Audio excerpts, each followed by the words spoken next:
and we're on Chapter 12, the Triwizard Tournament.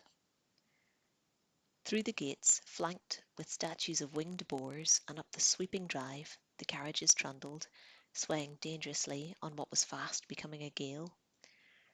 Leaning against the window, Harry could see Hogwarts coming nearer, its many lighted windows blurred and shimmering behind the thick curtain of rain.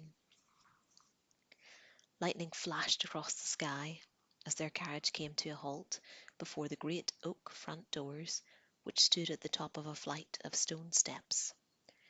People who had occupied the carriages in front were already hurrying up the stone steps to the castle. Harry, Ron, Hermione, and Neville jumped down from their carriage and dashed up the steps too, looking up only when they were safely inside the cavernous, torch-lit entrance hall with its magnificent marble staircase. "Blimey," said Ron, shaking his head and sending water everywhere. "If this keeps up, the lake's going to overflow. I'm soaked." Ah! A large, red-filled water balloon had dropped from the ceiling onto Ron's head and exploded. Drenched and spluttering, Ron staggered sideways into Harry just as a second water bomb, narrowly missing Hermione, burst at Harry's feet, sending a wave of cold water over his trainers and into his socks. People all around them shrieked and started pushing each other in efforts to get out of the line of fire. Harry looked up and saw, floating 20 feet above them, Peeves the poltergeist, a little man in a bell-covered hat, orange bow tie, and a wide, malicious face contorted with concentration as he took aim again. "Peeves!" yelled an angry voice. "Peeves, come down here at once!"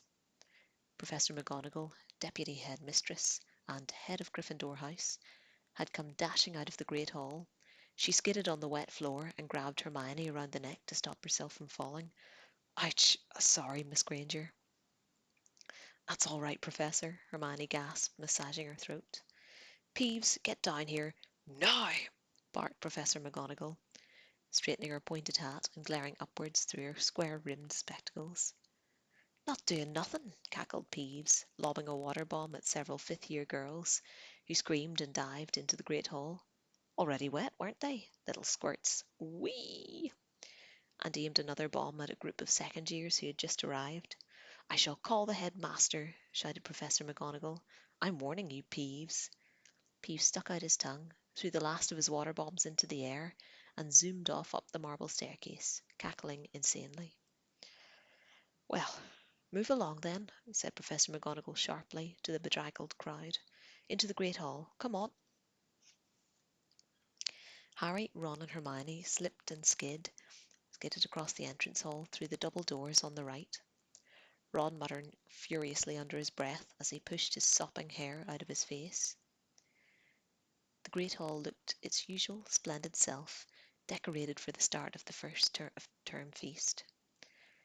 Golden plates and goblets gleamed by the light of hundreds of thousands of candles floating over the tables mid-air.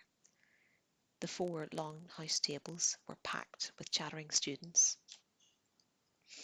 At the top of the hall, the staff sat along one side of the fifth table, facing the pupils. It was much warmer in here. Harry, Ron, and Hermione walked past the Slytherins, the Ravenclaws, and the Hufflepuffs, and sat down with the rest of the Gryffindors at the far side of the hall, next to nearly headless Nick, the Gryffindor ghost. Pearly white and semi-transparent, Nick was dressed tonight in his usual doublet, with a particularly large ruff, which served as the dual purpose of looking extra festive and ensuring that his head didn't wobble too much on his partially severed neck. "Good evening," he said, beaming at them. "Says who?" said Harry, taking off his trainers and emptying them of water. "Hope they hurry up with the sorting. I'm starving." The sorting of new students into houses took place at the start of every school year, but by an unlucky combination of circumstances, Harry hadn't been present at one since his own. He was quite looking forward to it. Just then, a highly excited, breathless voice called down the table, "Hiya, Harry!" It was Colin Creevey, a third year to whom Harry was something of a hero. "Hi, Colin," said Harry wearily. "Harry, guess what? Guess what, Harry? My brother's starting. My brother Dennis." Good," said Harry. He's really excited, said Colin, practically bouncing up and down in the seat. I just hope he's in Gryffindor. Keep your fingers crossed, eh, Harry? Uh, yeah, all right, said Harry, and turned back to Hermione and Ron, and nearly hid in the snick. Brothers and sisters usually go in the same houses, don't they? He said. He was judging this by the Weasleys, all 7 of whom had been put into Gryffindor. Oh no, not necessarily, said Hermione. Parvati Patil's twin in Ravenclaw, and they're both identical. You'd think they'd be together, wouldn't you? She looked up at the staff table. There seemed to be rather more empty seats than usual. Hagrid, of course, was still fighting his way across the lake with the first years. Professor McGonagall was presumably supervising the drying of the entrance hall floor. But there was another empty chair too, but he couldn't think of who was missing. Where's the new defence against the dark arts teacher? Said Hermione, who was also looking up at the teachers. They'd never yet had a defence against the dark arts teacher who hadn't lasted more than 3 terms. Harry's favourite by far had been Professor Lupin, who had resigned last year. He looked up and down the staff table. There was definitely no new face. Maybe they couldn't get anyone, said Hermione, looking anxious. Harry scanned the table more carefully. Tiny little Professor Flitwick, the charms teacher, was sitting on a large pile of cushions beside Professor Sprout, the herbology teacher, whose hat was askew over her flyaway grey hair.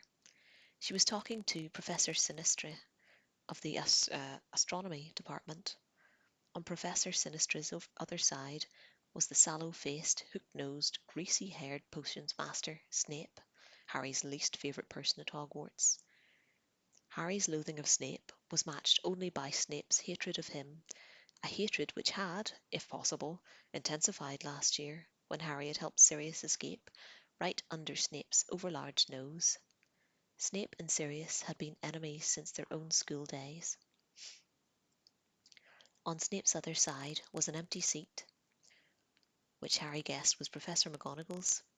Next to it, and in the very centre of the table, sat Professor Dumbledore, the headmaster, his sweeping silver hair and beard shining in the candlelight, his magnificent deep green robes embroidered with many stars and moons. The tips of Dumbledore's long, thin fingers were together, and he was resting his chin upon them, staring up at the ceiling through his half-moon spectacles, as though lost in thought. Harry glanced up at the ceiling too. It was enchanted to look like the sky outside, and he'd never seen it look this stormy. Black and purple clouds were swirling across it, and as another thunderclap sounded outside, a fork of lightning flashed across it. Oh, hurry up, Ron moaned beside Harry. I could eat a hippogriff. No sooner were the words out of his mouth than the doors of the great hall opened, and silence fell. Professor McGonagall was leading a long line of first years up to the top of the hall. If Harry, Ron, and Hermione were wet, it was nothing compared to how the first years looked. They appeared to have swum across the lake rather than sailing. All of them were shivering with a combination of cold and nerves as they filed along the staff table and came to a halt in a line facing the rest of the school.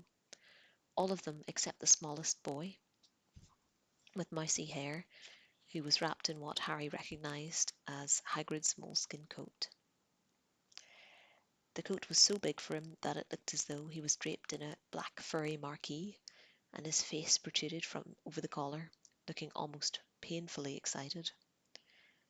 When he had lined up with his terrified-looking peers, he caught Colin Creevy's eye and gave a double thumbs up and mouthed, "I fell in the lake." He looked positively delighted about it. Professor McGonagall now placed a 3-legged stool on the ground before the first years and, on top of it, an extremely old, dirty patched wizard's hat. The first year stared at it, so did everyone else. For a moment there was silence. Then a tear at the brim opened wide, like a mouth, and the hat broke into song. Mm.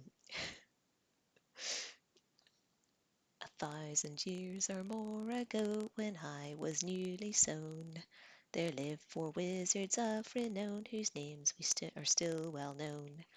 Bold Gryffindor from Wildmer, fair Ravenclaw from Glen, sweet Hufflepuff from Valley Broad, shoot Slytherin from Fen.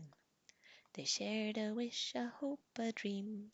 They hatched a daring plan to educate young sorcerers. Thus Hogwarts School began. Now each of these four founders formed their own house for each, did value different virtues, in ones they had to teach. By Gryffindor the bravest were prized far beyond the rest, for Ravenclaw the cleverest would always be the best. For Hufflepuff hard workers were most worthy of admission, and power-hungry Slytherin loved those of great ambition. And while still alive they did divide their favourites from the throng, yet how to pick the worthy ones when they were dead and gone? 'Twas Gryffindor who found the way, he whipped me off his head. The founders put some brains in me, so I could choose instead. Now slip me snug about your ears, I've never yet been wrong. I'll have a look inside your mind and tell where you belong. The great hall rang with applause as the Sorting Hat finished. That's not the song it sang when it sorted us, said Harry, clapping along with everyone else. Sings a different one every year, said Ron. It's got to be a pretty boring life, hasn't it, being a hat? I suppose it spends all year making up the next one. Professor McGonagall was now unrolling a large scroll of parchment. When I call out your name, you will put on the hat and sit on the stool, she told the first years. When the hat announces your house, you will go and sit at the appropriate table. Ackerley Stewart. A boy walked forward, visibly trembling from head to foot, picked up the Sorting Hat and put it on and sat down on the stool. Ravenclaw, shouted the hat. Stuart Ackerley took off the hat and hurried to a seat at the Ravenclaw table where everyone was applauding him. Harry caught a glimpse of Cho, the Ravenclaw seeker, who was cheering Stuart Ackerley as he sat down.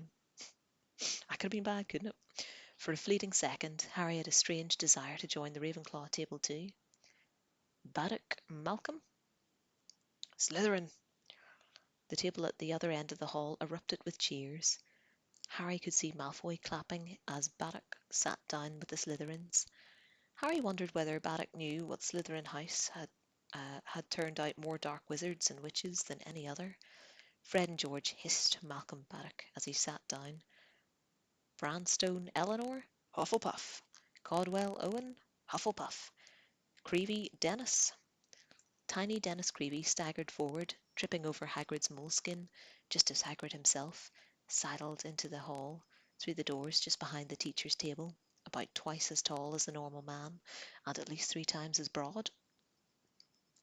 Hagrid, with his long, wild, tangled hair and beard, looked slightly alarming, a misleading impression, for Harry, Ron, and Hermione knew that Hagrid possessed a very kind nature. He winked at them as he sat down at the end of the staff table and watched Dennis Creevy putting on the Sorting Hat. A rip at the brim opened wide. "Gryffindor!" shouted the hat.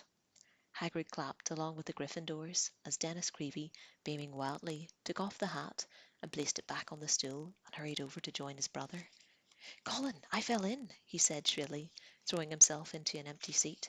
"It was brilliant, and something in the water grabbed me and pushed me back onto the boat." "Cool," said Colin just as excitedly. "That was probably the giant squid, Dennis." "Whoa," said Dennis, as though nobody in their wildest dreams could have hoped for more than being thrown into a storm-tossed, fathoms-deep lake and pushed out of it again by a giant sea monster. "Dennis, Dennis, see that boy down there? The one with the black hair and glasses. See him? Know who he is, Dennis?" Harry looked away, staring very hard at the Sorting Hat, now sorting Emma Dobbs. The sorting continued, boys and girls with varying degrees of fright on their faces, moving one by one to the 3-legged stool, the line dwindling slowly as Professor McGonagall passed the L's. Oh, hurry up, Ron moaned, massaging his stomach. Now, Ron, the sorting's much more important than food, said nearly headless Nick, as Madly Laura became a Hufflepuff. Course it is if you're dead, snapped Ron. I do hope this year's batch of Gryffindors are up to scratch, said nearly headless Nick, applauding as MacDonald and Natalie joined the Gryffindor table. We don't want to break our winning streak, do we? Gryffindor had won the Inter-House Championship for the last 3 years in a row. Pritchard, Graham, Slytherin, Quirk, Orla, Ravenclaw. When finally Whitby Kevin, Hufflepuff, the Sorting Hat ended. Professor McGonagall picked up the hat and the stool and carried them away. About time, said Ron, seizing his knife and fork and looking expectantly at his golden plate. Professor Dumbledore had got to his feet. He was smiling around the students, his arms wide open in welcome. I only have 2 words to say to you, he told them in his deep voice echoing around the hall. Tuck in. Hear, hear, said Harry and Ron loudly, as the empty dishes magically filled before their eyes. Nearly headless Nick watched mournfully as Harry, Ron and Hermione loaded their plates. Ah, that's better, said Ron, with his mouth full of mashed potato. You're lucky there's a feast at all tonight, you know, said nearly headless Nick. There was trouble in the kitchens earlier. Why, what happened? Said Harry, through a sizable chunk of steak. Peeves, of course, said nearly headless Nick, shaking his head, which was wobbling dangerously. He pulled his ruff a little higher up his neck. The usual argument, you know. He wanted to attend the feast. Well, that's quite out of the question. You know what he's like. Utterly uncivilized. Can't see a plate of food without throwing it. We held a ghosts' council. The fat friar was all for giving him a chance, but, most wisely in my opinion, the bloody baron put his foot down. The bloody baron was the Slytherin ghost, a gaunt and silent spectre covered in silver bloodstains. He was the only person at Hogwarts who could really control Peeves. Yeah, we thought Peeves seemed a little hacked off about something, said Ron darkly. So what did he do in the kitchens? Oh, the usual, said nearly headless Nick, shrugging. Wreaking havoc and mayhem, pots and pans everywhere, place swimming in soup. Terrified the house elves out of their wits. Clang. Hermione had knocked over her golden goblet. Pumpkin juice spread steadily over the tablecloth, staining several feet of white linen orange. But Hermione paid no attention. There are house elves here, she said, staring horror-struck at nearly headless Nick. Here? At Hogwarts? Certainly, said nearly headless Nick, looking surprised at her reaction. The largest number in any dwelling in Britain, I believe. Over 100. I've never seen one, said Hermione. Well, they hardly ever leave the kitchen by day, do they? Said nearly headless Nick. They come out at night and do a bit of cleaning. See the fires, and so on. I mean, you're not supposed to see them, are you? That's the mark of a good house elf, isn't it? That you don't know that it's there. Hermione stared at him. But they get paid, she said. They get holidays, don't they? And sick leave and pensions and everything. Nearly headless Nick chortled so much that his ruff slipped off and his head flopped over, dangling an inch or so above, or dangling on the inch or so of ghostly skin and muscle that attached it to his neck. Sick leave and pensions, he said, pushing his head back over his shoulders and securing it once more with his ruff. House elves don't want sick leave and pensions. Hermione looked down at her hardly touched plate of food, then put her knife and fork down and pushed it away from her. Oh, come on, Hermione, said Ron, accidentally spraying Harry with bits of Yorkshire pudding. Oops, sorry, Harry. He swallowed. You won't get them sick leave by starving yourself. Slave labour, said Hermione, breathing hard through her nose. That's what made this dinner. Slave labour. And she refused to eat another bite. The rain was still drumming heavily against the high, dark windows. Another clap of thunder shook the windows, and the stormy ceiling flashed, illuminating the golden plates, as the remains of the first course vanished and were replaced instantly by puddings. Treacle tart, Hermione, said Ron, deliberately wafting its smell towards her. Spotted Dick, look, chocolate gateau. But Hermione gave him a look so reminiscent of Professor McGonagall that he gave up. When the puddings too had been demolished, and the last crumbs faded off the plates, leaving them sparkling clean, Albus Dumbledore got to his feet again. The buzz of chatter filling the hall ceased almost at once, so that only the howling winds and pounding rain could be heard. "So," said Dumbledore, smiling around at all of them, "now that we are all fed and watered," said Hermione, "I must ask you once more for your attention while I give out a few notices. Mr. Filch, the caretaker, has asked me to tell you that the list of objects forbidden inside the castle has this year been extended to include screaming yo-yos, fanged frisbees, and ever-bashing boomerangs. The full list comprises of some 437 items. I believe it can be viewed in Mr. Filch's office if anyone would like to check it." The corners of Dumbledore's mouth twitched. He continued, "As ever, I would like to remind you all that the forest in the grounds is out of bounds to students, as is the village of Hogsmeade to all below third year. It is also my painful duty to inform you that the Inter-House Quidditch Cup will not take place this year." "What?" Harry gasped. He looked around at Fred and George, his fellow members of the Quidditch team. They were mouthing soundlessly at Dumbledore, apparently too appalled to speak. Dumbledore continued, "This is due to an event that will be starting in October and continuing throughout the school year, taking up much of the teachers' time and energy, but I am sure you will all enjoy it immensely. I have a great pleasure in announcing that this year at Hogwarts—" But at that moment there was a deafening rumble of thunder, and the doors of the great hall banged open.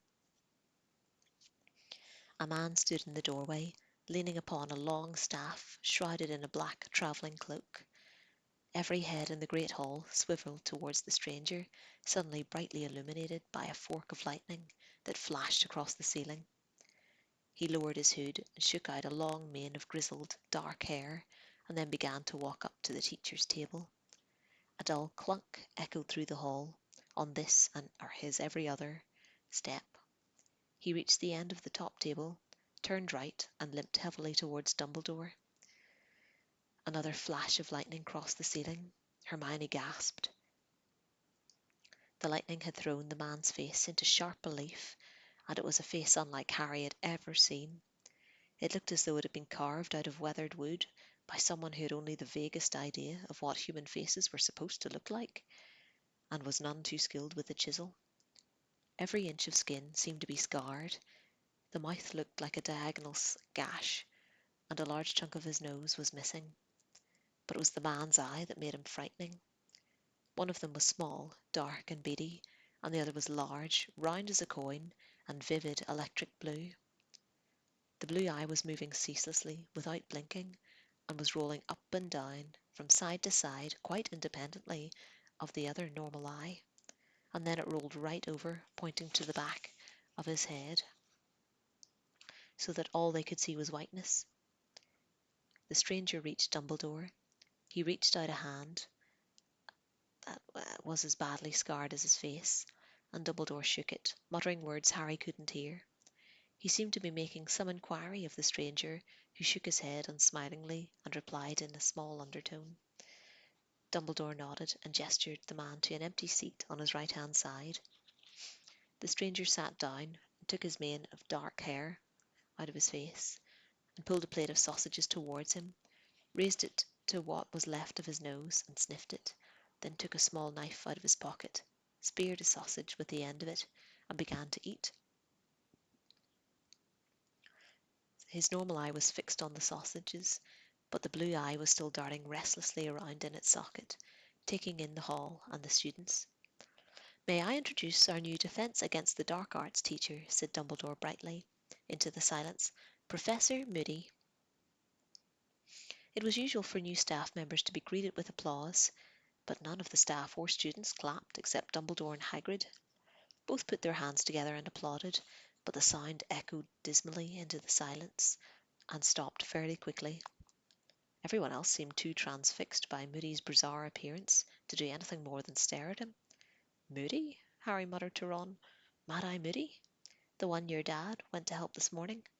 "Must be," said Ron in a low, odd voice. "What happened to him?" Hermione whispered. "What happened to his face?"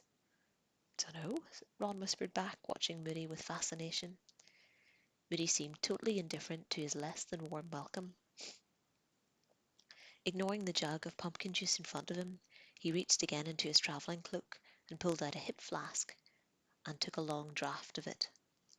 He lifted his arm to drink.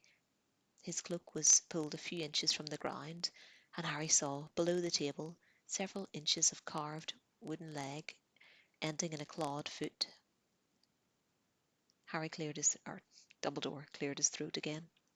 As I was saying, he said, smiling at the sea of students before him, all of whom were still gazing transfixedly at Mad-Eye Moody. We are to have the honour of hosting a very exciting event over the coming months, an event which has not been held for over a century. It is my very great pleasure to inform you that the Triwizard Tournament will be taking place at Hogwarts this year. You're joking, said Fred Weasley loudly. The tension that had filled the hall ever since Moody's arrival suddenly broke. Nearly everyone laughed, and Dumbledore chuckled appreciatively. I am not joking, Mr. Weasley, he said, although, now that you mention it, I did hear an excellent one over the summer about a troll, a hag, a leprechaun who all go into a bar. Professor McGonagall cleared her throat loudly. But maybe this is not the time. No, said Dumbledore. Where was I? Ah, yes, the Triwizard Tournament. Well, some of you will know what this tournament involves, so I hope those who do know will forgive me for giving a short explanation and allow their attention to wander freely. The Triwizard Tournament was first established some 700 years ago as a friendly competition between the three largest European schools of wizardry, Hogwarts, Beauxbatons, and Drumstrang.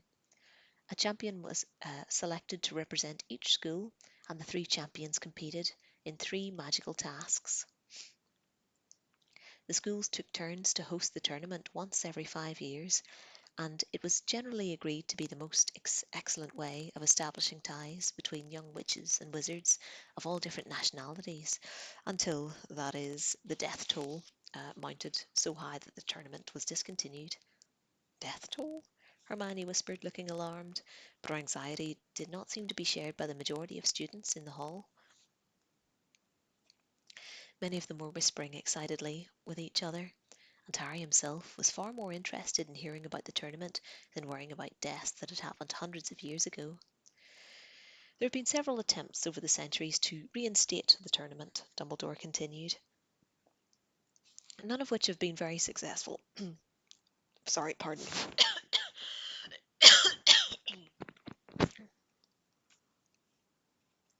oh, uh, None of which have been very successful. However, our own Department of International Magical Cooperation and Magical Games and Sports have decided that the time is ripe for another attempt. We have worked hard over the summer to ensure that, this time, no champion will find himself or herself in mortal danger. The head of Beauxbatons and Drumstrang will be arriving with their short-listed contenders in October, and the selection of the three champions will take place at Halloween. An impartial judge will decide which students are most worthy to compete for the Triwizard Cup, the glory of their school, and 1,000 galleons of prize money. I'm going to go for it, Fred Weasley hissed down the table, his face lit with enthusiasm at the prospect of such glory and riches. He was not the only person who seemed to be visualizing himself as the Hogwarts champion. At every house table, Harry could see people either gazing raptly at Dumbledore or else whispering further fervently to their neighbours. But then Dumbledore spoke again, and the hall quietened once more. Eager, though I know all of you are to bring the Triwizard Cup to Hogwarts, he said, the heads of the participating schools, along with the Ministry of Magic, have agreed to impose an age restriction on contenders for this year. Only students who are of age, that is to say, 17 years or older, will be allowed to put their names forward for consideration. This, Dumbledore raised his voice slightly, for several people had made noises of outrage at these words, and the Weasley twins were suddenly looking furious, is a measure we feel is necessary, given that the tournament tasks will be difficult and dangerous, whatever precautions we take, and it is highly unlikely that students below 6th and 7th year will be able to cope with them. I will personally be ensuring that no underage student hoodwinks our impartial judge, making them the Hogwarts champion. His light blue eyes twinkled, and they flickered over Fred and George's mutinous faces. I therefore beg you not to waste your time submitting yourself if you are under 17. The delegations from Beauxbatons and Dumstrang, that's totally what Hogwarts would have called them, will be arriving in October and remaining with us for the greater part of this year. I know you will all extend every courtesy to our foreign guests while they are here with us, and will give your wholehearted support to the Hogwarts champion when he or she is selected. And now, it is late, and I know how important it is for you to all be alert and rested as you enter your lessons tomorrow morning. Bedtime, chop chop. Dumbledore sat down and turned to talk to Mad-Eye Moody. There was a great scraping and banging as all the students got to their feet and swarmed towards the double doors at the entrance hall. They can't do that, said George Weasley, who had not joined the crowd moving toward the door, but was standing up and glaring at Dumbledore. We're 17 in April. Why can't we have a shot? They're not stopping me entering, said Fred stubbornly, also scowling at the top table. The champions get to do all sorts of stuff, and you'll never be allowed to do normally. And that 1,000 galleons prize money. Yeah, said Ron, faraway look on his face. Yeah, 1,000 galleons. Come on, said Hermione. We'll be the only ones left here if you don't get a move on. Harry, Ron, Hermione, Fred, and George set off for the entrance hall. Fred and George debating the ways in which Dumbledore might stop those who were under 17 entering the tournament. Who's this impartial judge who's going to decide who the champions are? Said Harry. Dunno, said Fred, but it's them we have to fool. I reckon a couple of drops of aging potion might do it, George. Dumbledore knows you're not of age, though, said Ron. Yeah, but he's not the one who decides who the champion is he? Said Fred shrewdly. Sounds to me like once the judge knows who he wants to enter, he'll choose the best from each school, never mind how old they are. Dumbledore's trying to stop us giving our names. People have died, though, said Hermione in a worried voice, as they walked through the door concealed behind the tapestry and started up another, narrower staircase. Yeah, said Fred airily, but that was years ago, wasn't it? Anyway, where's the fun without a bit of risk? Hey, Ron, what if we find out how to get around Dumbledore? Fancy entering? What do you reckon? Ron asked Harry. Be cool to enter, wouldn't it? But I suppose they might want someone older. Don't know if we've learnt enough. I definitely haven't, came Neville's gloomy voice from behind Fred and George. I expect my gran would want me to try, though. She was always going on about how I should be upholding the family honour. I'll just have to. Whoops. Neville's foot sunk halfway through the stair, halfway through a step, halfway up the staircase. There were many trick stairs at Hogwarts. It was second nature to most of the older students to jump this particular step, but Neville's memory was notoriously poor. Harry and Ron seized him under the armpits and pulled him out while a suit of armour at the top of the stairs creaked and clanked, laughing wheezily. Shut it, you, said Ron, banging down on its visor as they passed. They made their way up to the entrance to the Gryffindor Tower, which was concealed behind a large portrait of the fat lady in a pink silk dress. Password, she said as they approached. Balderdash, said George. A prefect downstairs told me. The portrait swung forward to reveal a hole in the wall through which they all climbed. A crackling fire was warming the circular common room, which was full of squashy armchairs and tables. Hermione cast the merry dancing flames a dark look, and Harry distinctly heard her mutter, "Slave labour," before bidding them good night and disappearing through the doorway to the girls' dormitory. Harry, Ron, and Neville climbed up the last spiral staircase until they reached their own dormitory, which was situated at the top of the tower.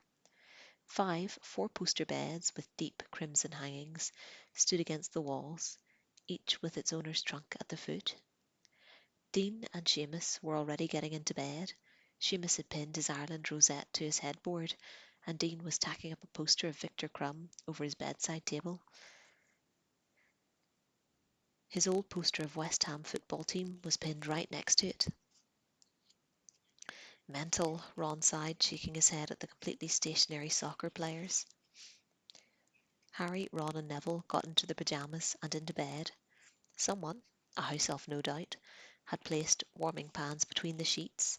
It was extremely comfortable, lying there in bed, listening to the storm raging outside. I might go in for it, said Ron sleepily through the darkness. If Fred and George find out how to the tournament, you never know, do you? I suppose not. Harry rolled over in bed, a series of dazzling new pictures forming in his mind's eye. He had hoodwinked the impartial judge into believing he was 17. He had become Hogwarts champion. He was standing in the grounds, his arms raised in triumph, in the front of the whole school, all of whom were applauding and screaming. He had just won the Triwizard Tournament. Cho's face stood out particularly clearly in the blurred crowd, her face glowing with admiration. Harry grinned onto his pillow, exceptionally glad that Ron could not see what he could. And that's the end of chapter 12. Gotta grab a drink here. Be back in just a wee second.